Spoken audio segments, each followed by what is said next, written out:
Have you ever had to deal with someone difficult? A person who never admits to being wrong, who believes they know more than everyone else and always wants to be in control? And what if this type of person is close to us, perhaps even within our own family? Sometimes we can't simply walk away or ignore the situation. To live well, we need to learn to manage these relationships without letting them affect us internally. We cannot accept the bad or negative ideas that these people have about us or about others, just to maintain their habit of always being right. Stoic philosophy shows us paths and gives us tools to face these situations with balance and wisdom.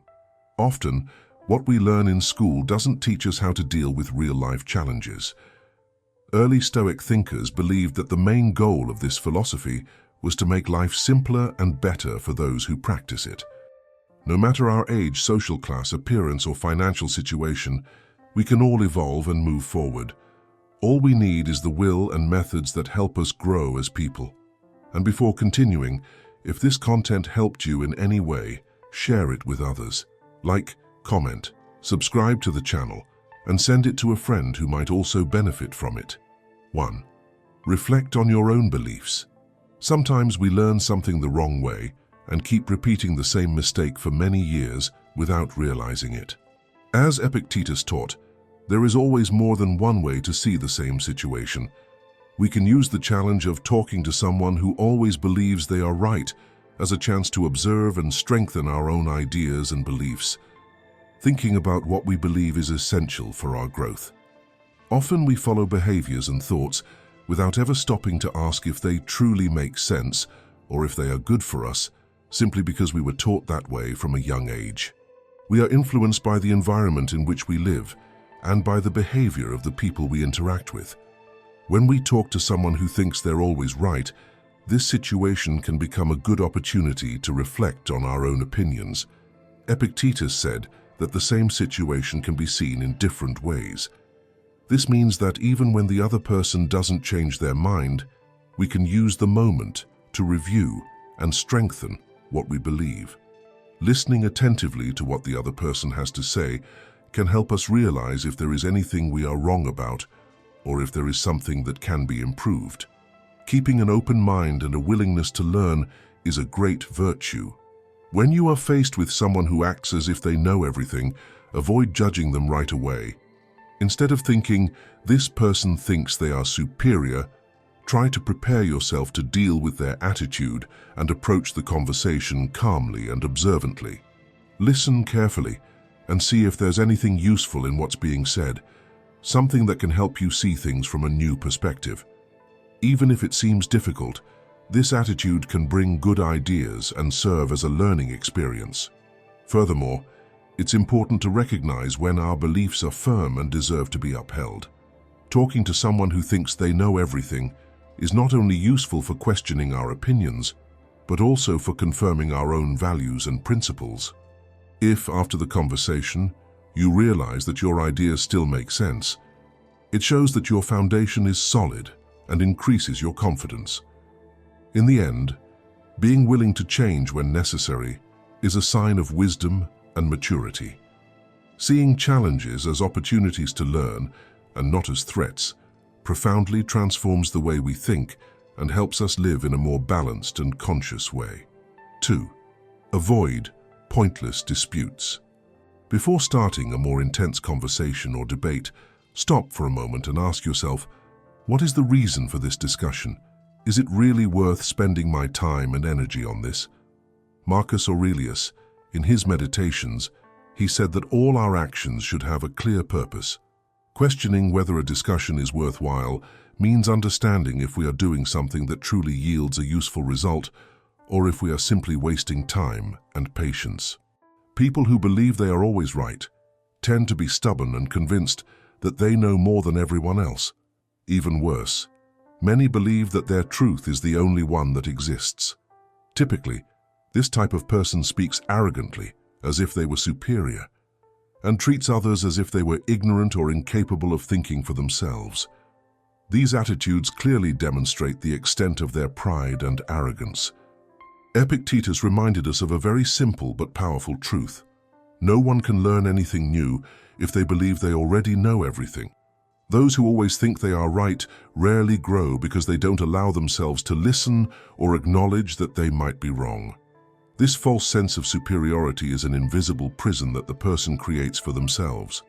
Trying to argue or measure strength against someone like that is exhausting and leads nowhere. It's important to understand that just because someone considers themselves better doesn't mean they actually are. It's merely their opinion, and most of the time without any basis.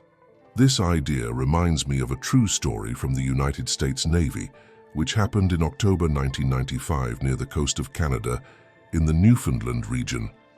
An American ship sent a calm message: "Please change your course 15 degrees to the north to avoid a collision with our vessel." The Canadians replied, "I suggest you change your course 15 degrees to the south." The American captain, irritated, said firmly, "This is the captain of a United States Navy ship. I repeat, change course." But the Canadian insisted, "No, change your course." Tension rose. The captain shouted over the radio, "This is the aircraft carrier USS Lincoln, the second largest ship in the American fleet in the Atlantic. We are accompanied by 3 destroyers, 3 frigates and several support vessels. I demand that you change your course 15 degrees to the north, or we will take measures to ensure the safety of our vessel." And the Canadian replied calmly, "This is a lighthouse. Over." The American captain had no choice but to change course because, after all, a lighthouse doesn't move. This story shows how arrogance can blind us. How many times do we demand that others change their attitudes, when in reality it is we who need to change? Many people who always think they are right act like this captain, trapped in their own vanity and insecurity, unable to see reality as it is. Learn to recognize when a discussion ceases to be useful and becomes merely an ego battle. Knowing when to stop and step away is a way to protect your peace of mind and direct your energy toward what truly matters. Every minute we spend in pointless arguments is a minute we could use to evolve and grow as a person. 3. Know your worth. Some people who always need to prove they are right end up believing they are better than others and can make us doubt ourselves. They defend their own ideas so strongly that we begin to think we are wrong, less intelligent, or that we have difficulty understanding things. They manage to completely turn the situation in their favor. When we don't know our own worth, it's very easy to fall into this kind of trap, especially because these people are very good at convincing others. This can be very harmful, as it weakens our confidence and makes us doubt our own ability to think and decide. But there are ways to deal with those who always need to be right. One of them is to remember that, despite being different on the outside, some thin, others fat, tall, short, rich or poor, inside, we are all the same. We all have fears, insecurities and desires, and that makes us human. When you are faced with someone like that, keep 2 things in mind. First, that the other person has value, but you do too. We are all important in the same way. We often place certain people on a pedestal, as if they were far superior, and in doing so we end up diminishing ourselves. Of course, we can recognize someone's talent or knowledge, but we need to remember that we have the same potential to grow within ourselves. The development of mind and character is not a privilege of the few. It is available to anyone who wants to learn and improve. When we understand this, we begin to see our own value and stop merely admiring the value of others. We begin to build and strengthen our own. So when you're talking to someone who insists on always being right, think, we are 2 important people, exchanging ideas that can help both sides. This way of thinking brings balance and allows you to respect both your own opinion and that of the other person. 4. Understand what you will find. Epictetus often used the example of public baths in his lessons to illustrate the importance of being mentally prepared. In ancient Rome, these places were frequented by people of all types and classes, serving not only to attend to physical needs, but also as spaces for conversation and the exchange of ideas. People who went there behaved in very different ways. Some were polite and respected the space, while others threw water everywhere, left their belongings scattered, or even showed up just to steal something. Epictetus explained that when we know what to expect and prepare ourselves mentally, we can remain calm and in control, even in confusing, irritating, or unpleasant situations. Even though these restrooms no longer exist today, the teaching remains relevant and can be applied to various aspects of life. People who always need to be right tend to be insecure. They need others to agree with what they say, to feel strong and confident. For them, being right is more important than discovering the truth, finding a simpler solution, or thinking about the good of everyone. This feeling of being right is what makes them feel protected and in control. Therefore, when you disagree with them, present a new idea or try to have a different conversation. Even if the subject is small, they may react with irritation or start an argument. This resistance happens because their security depends on the approval of others. But in reality, the feeling of peace and confidence should come from within ourselves, not from the opinions of others. Epictetus taught us that true happiness comes from not worrying about what is beyond our control. And the opinions of others are one of those things. We cannot control what people think, but we can choose how to react and what to think about it. When we understand that those who always want to be right seek approval, it becomes easier not to take things personally and to remain calm. These people prioritize being right over truth. Even if you present a simpler or smarter way to solve something, they won't want to listen. Understanding this helps us deal better when we encounter someone like that, maintaining balance and not letting it rob us of our inner peace. Those who believe they are always right need the agreement of others to feel secure. This causes them to reject any idea contrary to their own. Stoicism, however, teaches the opposite, that we should cultivate humility, calmness, and a willingness to always learn. As Marcus Aurelius said, "If anyone can prove me wrong and show me where I went wrong, I will change without hesitation." He sought the truth above all else, because it never hurts anyone. The real mistake is remaining trapped in illusion and ignorance, pretending to already know everything. And if you're enjoying the content, consider becoming a channel member. Besides helping the channel, you'll also get exclusive content. Click the link in the description and become a member now. Back to content. 5. Keep the conversation light. People who need to be right all the time can throw us off balance and cause us to lose our temper. But this only happens if we allow it. It's important to remember that no one has the power to affect us more than we let them. As Marcus Aurelius wrote to himself in Meditations, "Don't be offended, and you won't be offended." A practical tip Epictetus gave was to use humor. When someone tries to dominate the conversation by saying that only they are right, responding lightly can reduce the tension of the moment and prevent the atmosphere from worsening. At times like these, also pay attention to your posture. If your arms are crossed, your body is tense, or your face is closed off, try to relax. Take a deep breath, adopt a more open posture, and speak in a calm and tranquil manner. This helps prevent the dialogue from turning into an endless argument. Maintaining a serene tone and a welcoming attitude is a powerful way to stay in control of the situation. It's very easy to get irritated during a heated conversation, especially when emotions run high. In these situations, words can turn into attacks and insults before we even realize it. Nervousness doesn't help at all when talking to someone who thinks they're better than everyone else. These people often go too far and want everyone to accept their opinions as absolute truths. To achieve a truly good outcome in such a conversation, the secret is to remain calm. This allows us to focus on what matters and avoid falling for pointless provocations. Within Stoicism, humor is seen as a form of wisdom, a way to remain calm in the face of difficulties. The Stoics believed that laughter and light-hearted jokes help to accept what cannot be changed and to not dwell so much on surrounding problems. With laughter and light-heartedness, they face challenges without letting emotions overwhelm them. Choosing to respond calmly and thoughtfully, instead of reacting in the heat of the moment, is what prevents a conversation from turning into a contest of pride and vanity. 6. Be understanding. Trying to understand another person's point of view is an important way to show empathy and respect. You can ask, for example, "Why do you think that way?" Or "What led you to that conclusion?"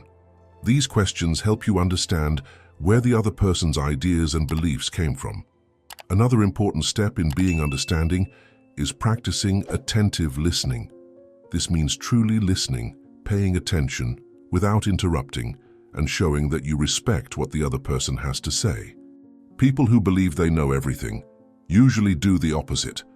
They don't respect anyone's opinion and think they are the only ones who are right. When you listen calmly, you show that you are open to dialogue and willing to converse maturely. As Marcus Aurelius reminds us, the best we can do is not become like those who act wrongly. This means remaining true to our own values, even when we disagree with the behavior of others. Try to encourage constructive conversations and value what each person can offer, regardless of their background or knowledge. This is one of the principles of Stoicism, the idea that we all have something to teach and something to learn. Often, someone's stubbornness stems from insecurity. These people use what they know as a kind of shield, trying to hide their weaknesses. When they are contradicted, they feel threatened, and this can provoke exaggerated reactions, such as raising their voice, arguing aggressively, or even acting out of anger.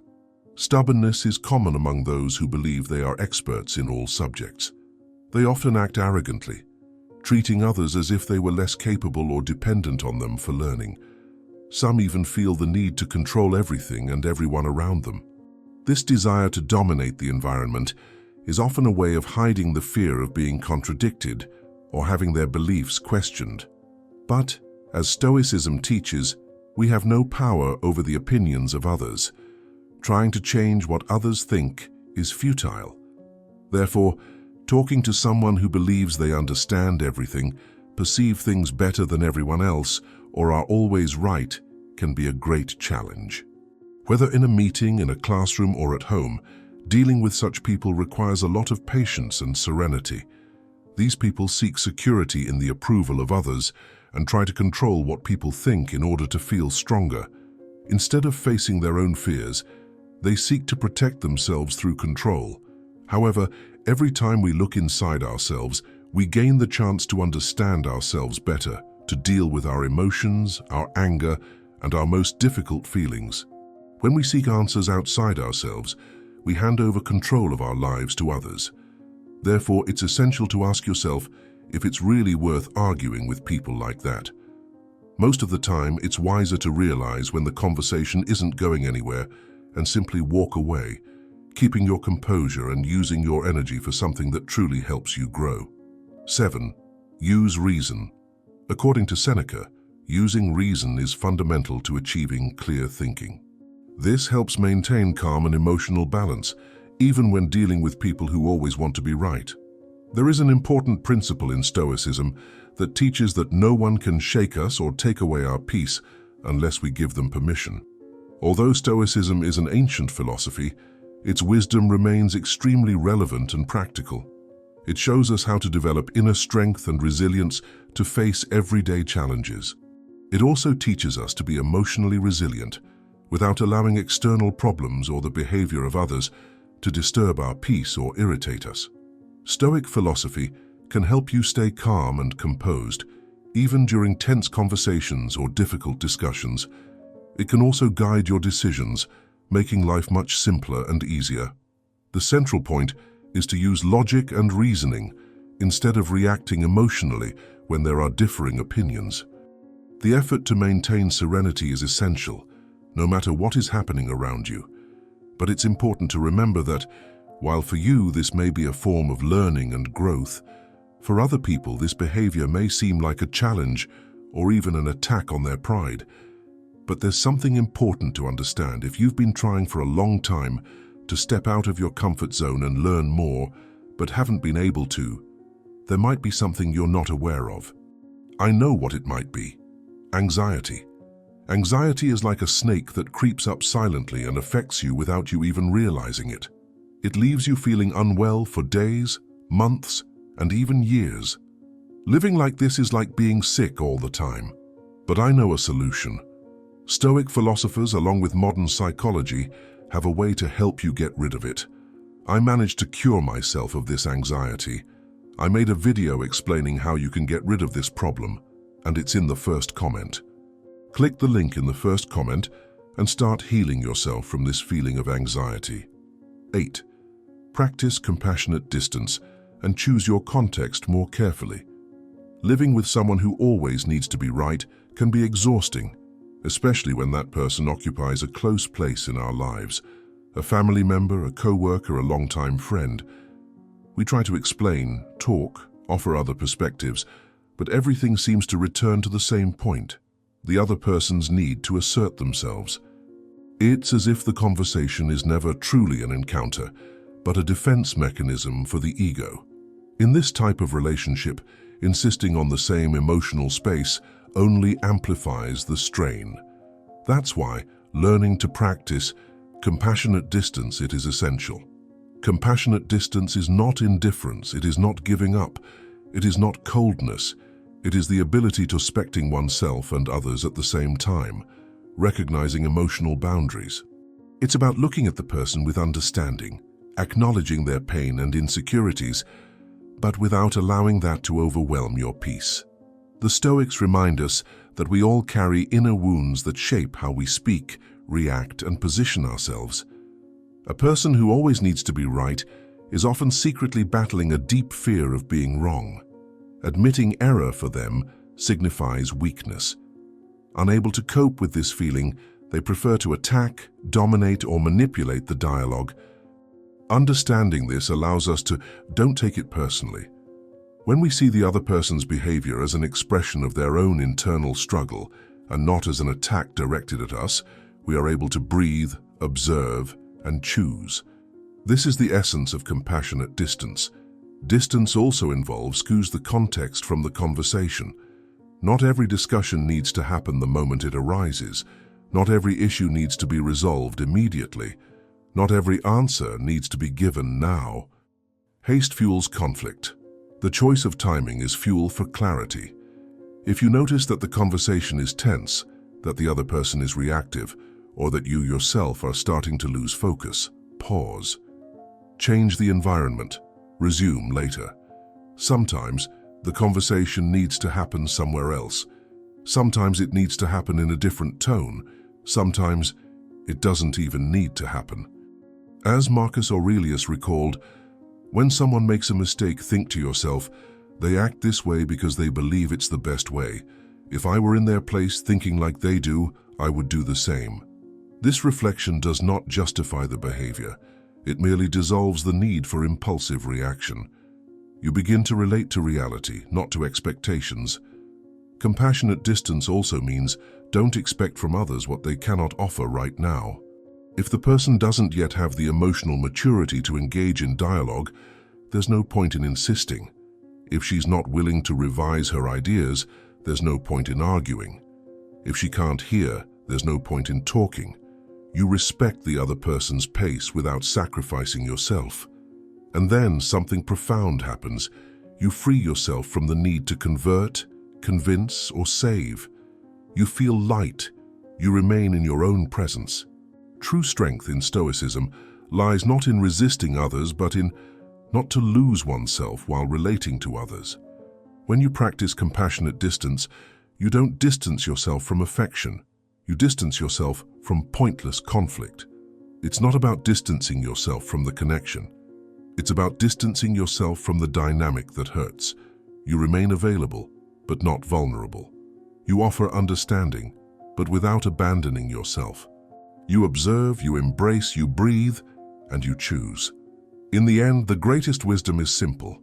You don't need to be physically close to be present, and you don't need to distance yourself to protect yourself. You just need to learn where the other person ends and where you begin. 9. Formalize agreements in writing to reduce ambiguity. When dealing with someone who always needs to be right, conversations often end in disagreements. The person might say one thing today and deny it tomorrow, reinterpret what was agreed upon, or change the meaning of words according to their emotional convenience. This happens because, for them, The truth isn't a commitment. It's a tool to maintain control of the situation. Therefore, relying solely on memory or the good faith of the conversation can put us in a vulnerable position. The Stoics constantly remind us of the value of clarity. Marcus Aurelius said that the mind should remain transparent like a calm lake, where we can see the bottom. When agreements remain only in the realm of words, everything can become murky. Any discussion can turn into a debate about who said what, and this type of dispute is exhausting, frustrating, and leads nowhere. Formalizing agreements in writing is a way to protect the relationship and preserve internal peace. It's not distrust, it's maturity. When we state something clearly and objectively, we are organizing the dialogue and avoiding misinterpretations. We are saying, so that we both know what is being built here, let's put it in writing. This can be simple. It could be a written message, a shared notepad, a to-do list, or even a text summarizing what was agreed upon. The important thing is that everything is explicit. What was agreed upon, what each person commits to doing, and what the deadline or condition is. For example, instead of leaving it hanging in the air, let's try to improve our communication. You can transform it into something clear like, from now on, let's avoid interrupting each other and allow each person to finish their sentence before responding. If the conversation gets intense, we'll take a 10-minute break. When there is a written record, the agreement ceases to depend on the mood of the moment. It becomes an external reference, something that can be remembered and consulted. This prevents the other person from manipulating the meaning of what was said, something common in those who always seek to be right.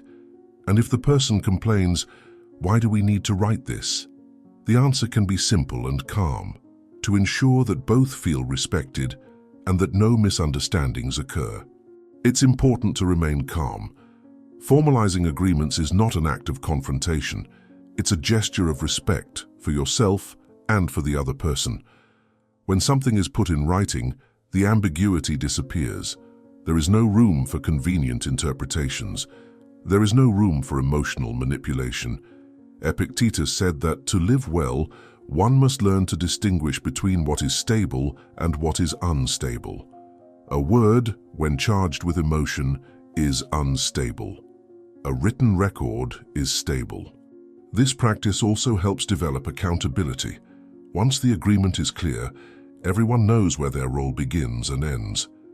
If there is a breach, you can point out the agreement without an accusatory tone, simply reminding them, "That's what we agreed on together."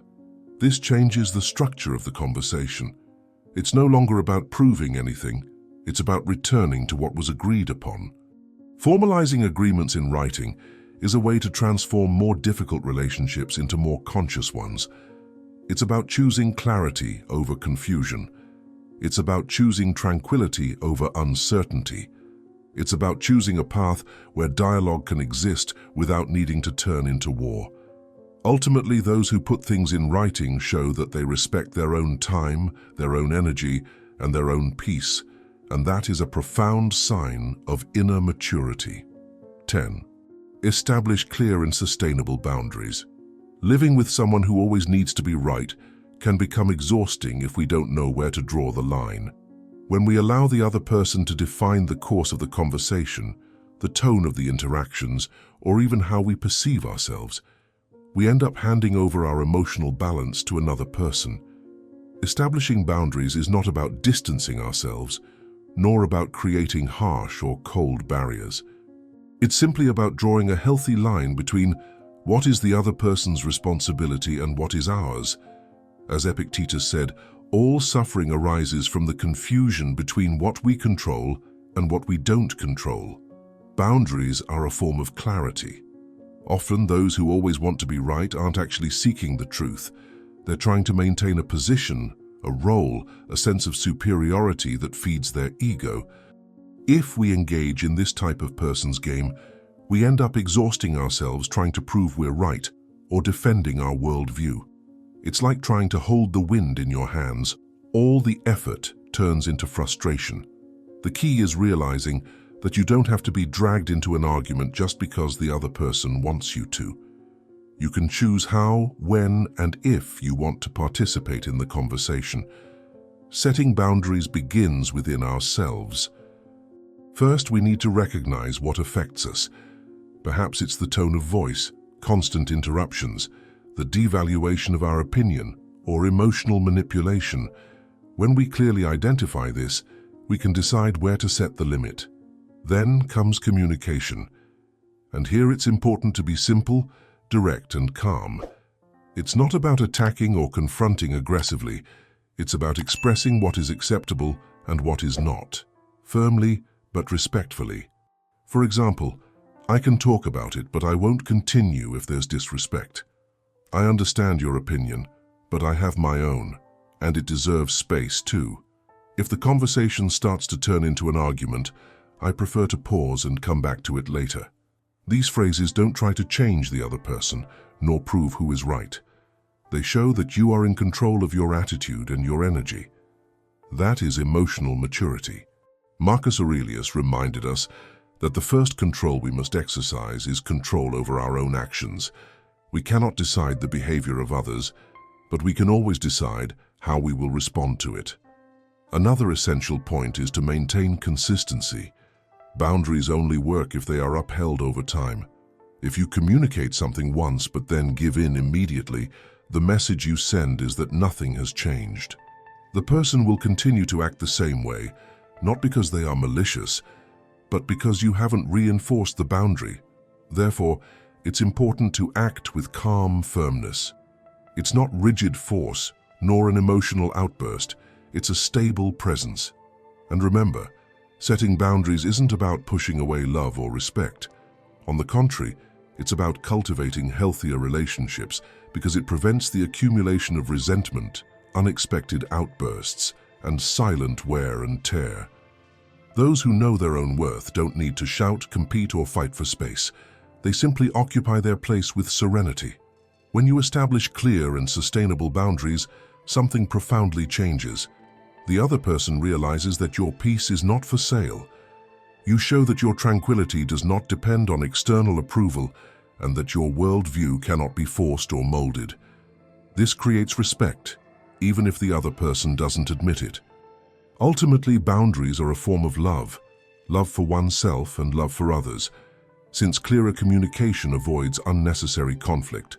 As Stoicism teaches, true strength lies not in conquering others, but in not losing oneself in the process. 11. Use short, neutral responses to diffuse the escalation. When someone feels the need to be right all the time, any word can become fuel to prolong the discussion. It's like adding wood to a fire that's already burning. If you try to explain too much, the person may interpret it as a challenge. If you defend yourself, they see room to counter-argue. If you try to convince them, they only try harder to reaffirm their point. Therefore, one of the smartest ways to handle these kinds of conversations is to use short, neutral, and simple answers. Short answers don't fuel conflict. They don't say you're wrong, nor do they say I agree. They simply acknowledge that the other person has spoken. This shows presence but not submission. It shows respect but doesn't relinquish control. It's a posture of inner balance. The goal isn't to win, but to maintain your peace. Here are some neutral responses that work well. I understood. I heard what you said. I see that this is important to you. I'll think about it. Okay. These phrases don't attack. They don't confront. They don't weaken your position. They simply interrupt the emotional escalation. When the other person realizes they can't draw you into the dispute, they often lower their tone on their own.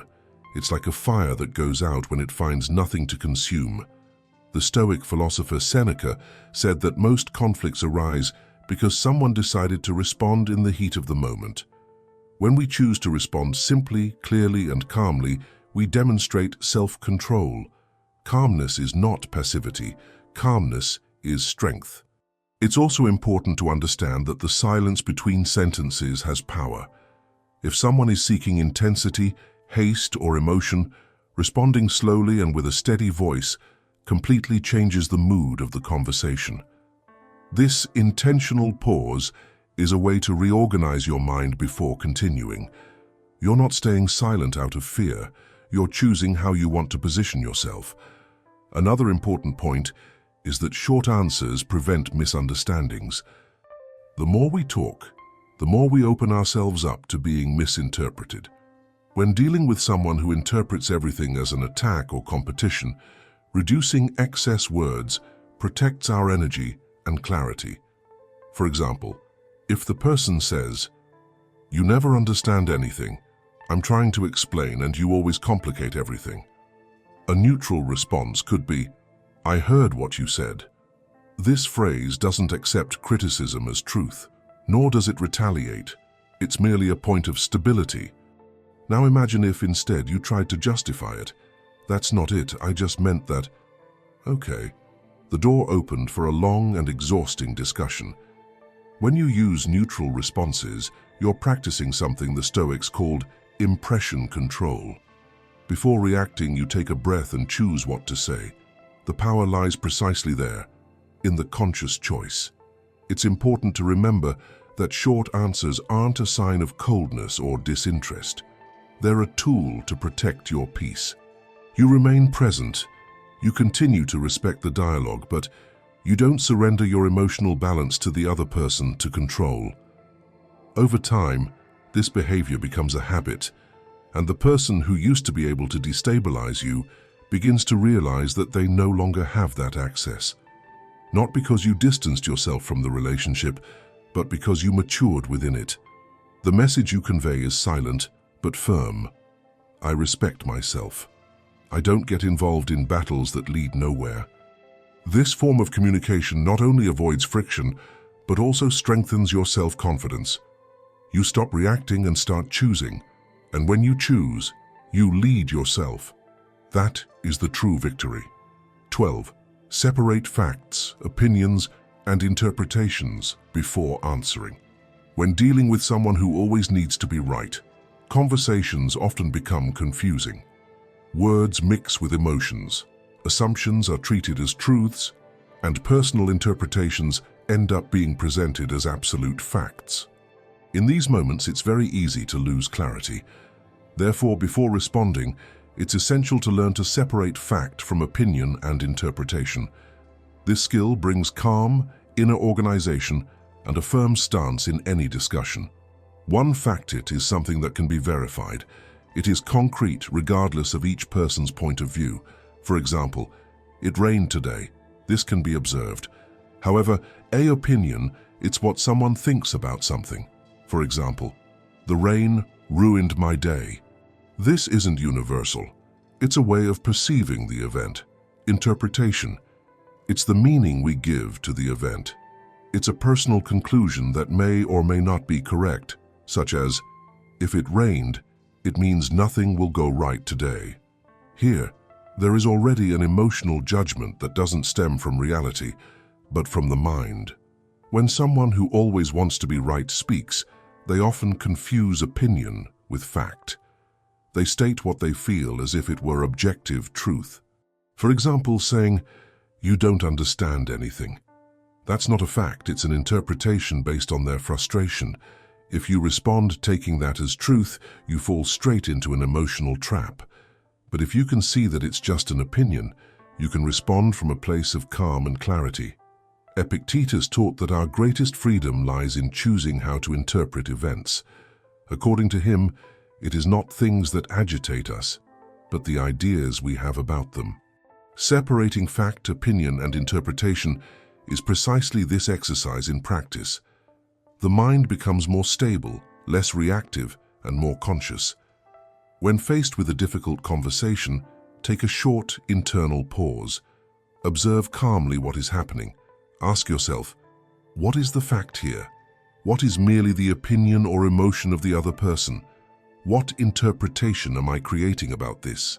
This pause for reflection prevents you from responding impulsively. It allows you to choose your words clearly. Furthermore, it transforms the conversation from a battle of egos into a lighter dialogue, even if the other person isn't aware of it. For example, if the person says, "You never listen to me," stop, analyze. Is there a fact, or is it an emotional generalization? The fact could be, in this conversation, I interrupted twice. The person's opinion is, you never listened to me. The interpretation you might make if you're not careful is, I am a bad person. By separating these layers, you protect yourself from carrying guilt and responsibilities that aren't yours. You remain fair to yourself and more open to dialogue. Marcus Aurelius reminded us that we must train our minds to see things as they truly are. Not less, not more, just as they are. This requires discipline, patience, and the courage to look inward. In an argument, this ability becomes a true silent armor. Separating fact, opinion, and interpretation is fundamentally a sign of maturity. It shows that you don't need to prove anything. It shows that you don't need to react immediately. It shows that you know how to observe yourself. When you develop this skill, no one can drag you into an emotional field you didn't choose to enter. True strength lies not in winning arguments, but in not to lose your own clarity. 13. Lead with Socratic questions instead of statements. When someone insists on being right all the time, trying to convince them through direct arguments is like trying to push a door that opens by pulling. The more force you use, the more resistance you encounter. Socratic philosophy teaches us the opposite path. Instead of asserting, ask. Instead of saying, you're wrong, guide the conversation with questions that encourage the other person to reflect on their own. In this method, you don't impose a truth. You allows her to be discovered, and that completely changes the atmosphere of the interaction. Socrates believed that no one changes their mind when they feel attacked. When we directly tell the other person they are wrong, their ego rises up like a defensive shield. The dialogue turns into a battle, and the priority ceases to be finding the truth. It becomes win. However, when we ask questions, we create space for the other person to participate in the reasoning process. They don't need to defend themselves, just think. And when someone thinks calmly, there's a chance for transformation. Simple questions can dismantle rigid certainties because they invite reflection. For example, how did you come to that conclusion? What makes you believe that this is the only correct way? Are there other possible interpretations for this situation? Have you considered what would happen if we tried a different approach? Notice that each of these sentences opens up a space instead of closing it. They shift the focus from the dispute to curiosity. It's like illuminating the conversation, bringing lightness where there was previously tension. Furthermore, questions reduce the emotional charge of the conversation. When we state something, we add weight. When we ask, we add air. Breathing returns, the mind reorganizes, and the dialogue ceases to be a battlefield and becomes a space for understanding, even if there is no total agreement. This method also works because it makes the contradictions visible.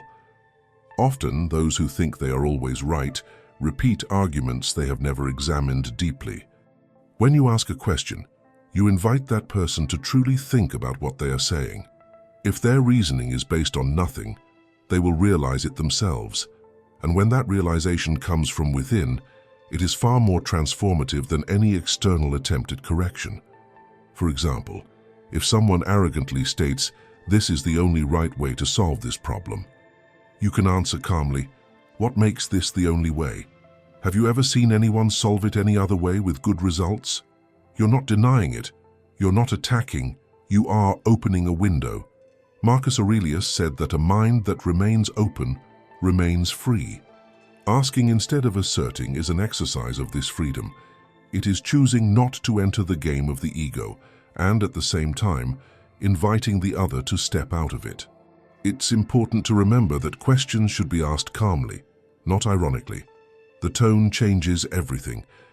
If the question is used as a weapon, it becomes a dispute again. If it's used as a bridge, it becomes understanding.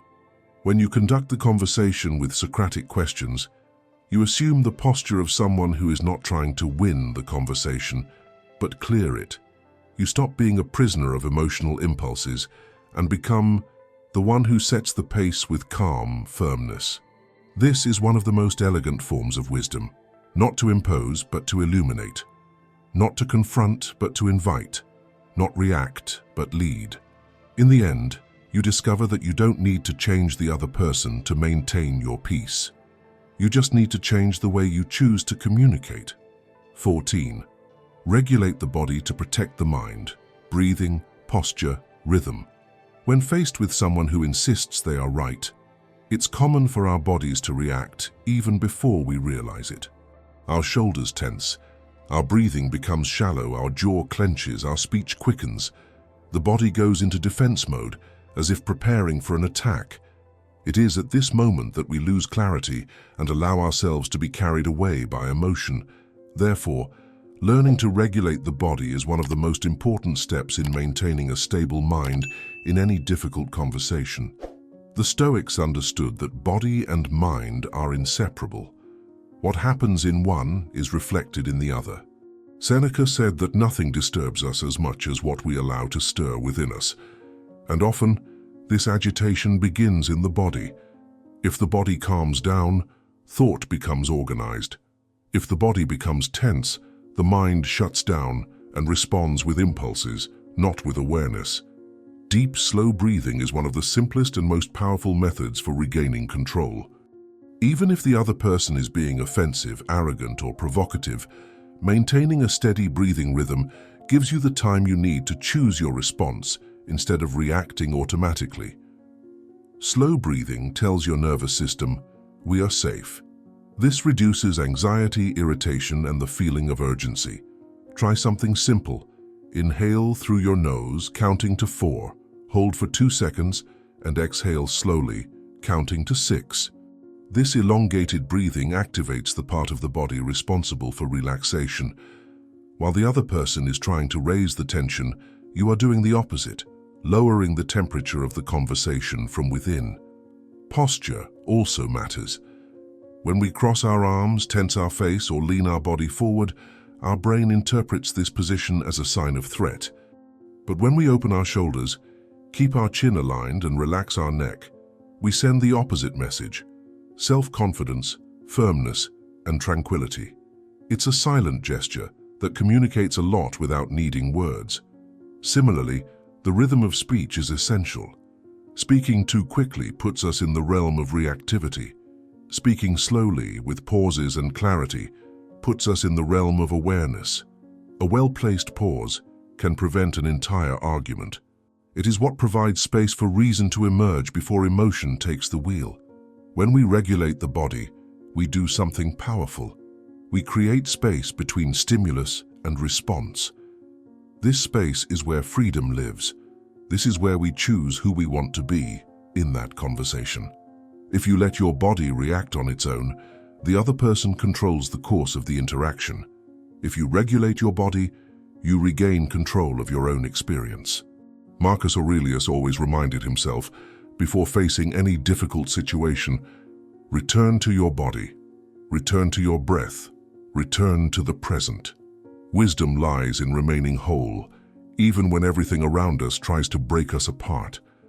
Remember, whoever controls the pace controls the tone of the conversation. Whoever controls their breathing controls their internal state.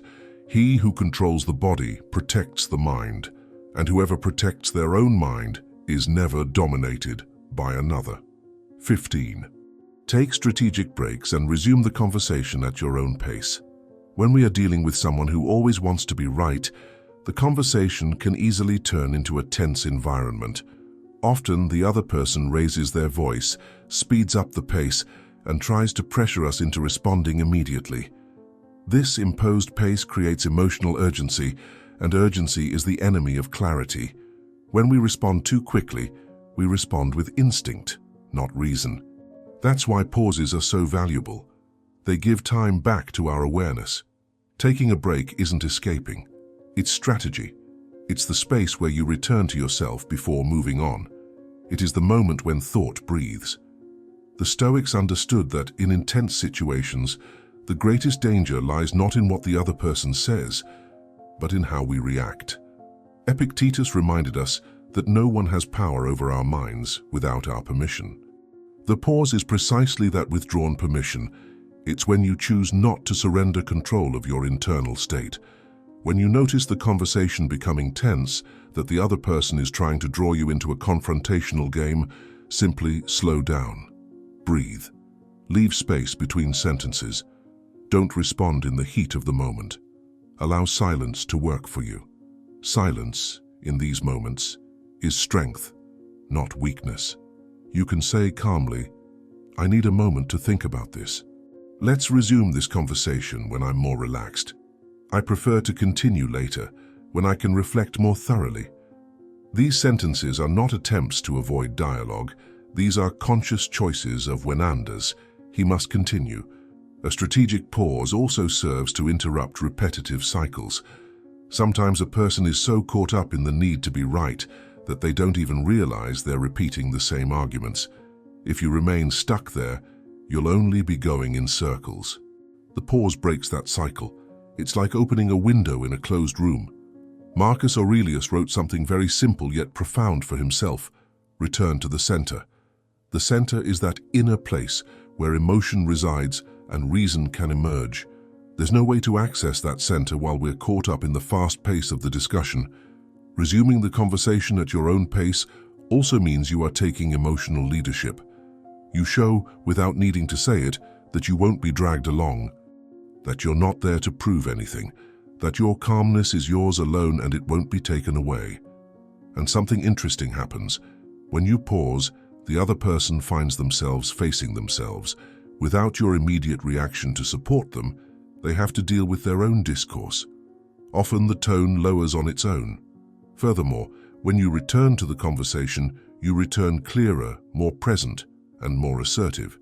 You don't return to win. You return to understand and position yourself with maturity. This changes the entire dynamic. It's important to remember, no one has the right to demand that you respond immediately. Haste is a form of emotional control. Taking a break is a form of freedom. And when you decide the length of the conversation, you also decide its direction. Taking a break is an act of self-care and respect for one's own thoughts. It's a silent affirmation that your mind will not be governed by outside impulses. Those who know when to pause know how to preserve themselves. Those who preserve themselves remain whole, and those who remain whole do not bend under pressure. They stand their ground with serenity. 16. Convert criticisms into objective and verifiable criteria. When dealing with someone who always needs to be right, it's common to hear vague criticisms, generalizations, and broad accusations. Phrases like, "You never listen to me," "You always complicate everything," "You don't understand anything," or "You're exaggerating," are examples of this. These statements don't describe a fact, but rather express emotions imprecisely. If you try to respond within this emotional framework, the conversation becomes a battle of interpretations, an endless dispute where no one learns anything. The key to not getting lost in these criticisms is to convert what was said into something concrete, something that can be observed and verified. This process returns the conversation to stable ground, where it is possible to speak clearly and calmly. It takes the discussion out of the realm of assumptions and into the realm of reality. When someone makes a vague criticism, you can calmly ask, "Can you give me a specific example? When exactly did this happen? What did I say or do that made you feel this way?" These questions are not meant to be confrontational. They are meant to organize the dialogue by asking for examples. You help separate emotion from fact. This reduces the intensity of the moment and brings objectivity. For example, if the person says, "You never pay attention to me," you can reply, "I want to understand. At what specific moment did you feel this?" This question shifts the conversation to an observable point. Sometimes the person realizes they don't have a concrete example. They were just feeling something they hadn't quite understood yet. Other times, they bring up a real situation that can be analyzed maturely. In both cases, the conversation progresses. Epictetus taught that we should not react to the tone, but to the content. When we seek the real content, We stop fighting against emotion and begin to work with what is concrete. That is applied wisdom. Turning criticism into objective criteria also protects your self-esteem. When criticism is vague, it attacks your identity. I am the problem. When it is specific, it points to a behavior. There was a moment when I interrupted. Behaviors can be adjusted. Identities don't need to be attacked. By making criticism objective, it becomes administrable. You stop carrying guilt that isn't yours and start choosing what you can improve, consciously and calmly. Another important point is that objective criteria help to establish real agreements. For example, instead of, "You need to listen to me more," we can transform it into, "During our conversations, I want to be able to finish my sentence before you respond."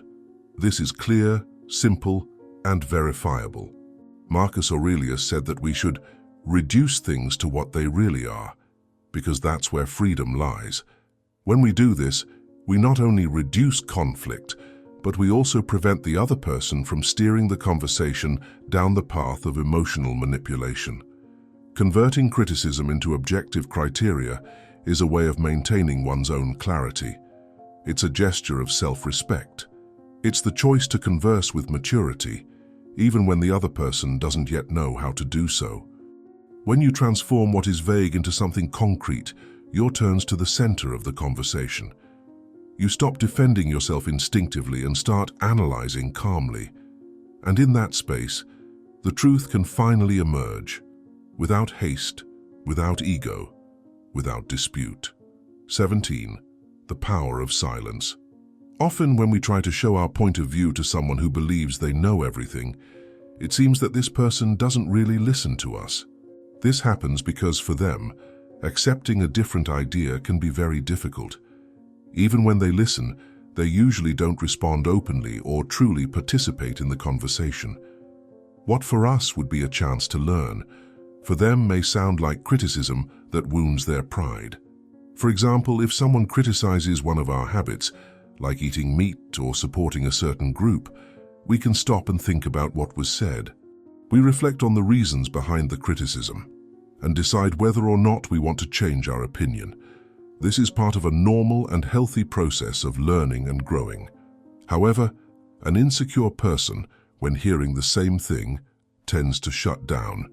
They insist on defending their own point of view without allowing room for different perspectives. This type of behavior creates walls and makes conversation difficult. When we understand this, we can choose another way to react, and sometimes the best path is silence. Staying silent can be a powerful tool, especially when dealing with people who never admit they are wrong. Often, choosing not to argue is what saves us from pointless fights and helps us remain calm. The Stoics taught that silence is a virtue that protects our inner peace. They believed that true power lies in controlling our reactions, even in tense situations. When we choose not to respond, we are practicing self-mastery. Staying quiet doesn't mean we're weak, fearful, or that we agree with everything. On the contrary, it shows that we're wise enough to understand that not every battle needs to be fought. Knowing when to speak and when to remain silent is an important skill that avoids friction and helps us maintain serenity. Silence also allows us to observe more and see things more clearly. Instead of spending time and energy on endless arguments, we can use this moment to think, reflect, and better understand what is happening. Then we open up space to see new ideas that we wouldn't see if we were stuck in the fight. Therefore, silence is not just a way to avoid conflict, it's also a way to evolve. It teaches us patience, respect, and the art of choosing our battles wisely. In a world full of voices and opinions, knowing when to be quiet is a sign of strength and wisdom.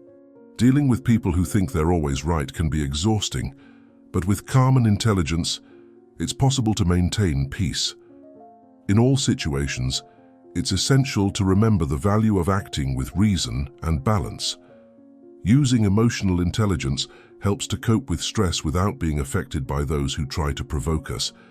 This calm way of reacting allows you to remain firm, maintaining respect and avoiding unnecessary conflicts. In this way, your confidence grows, and you learn to better handle challenging moments.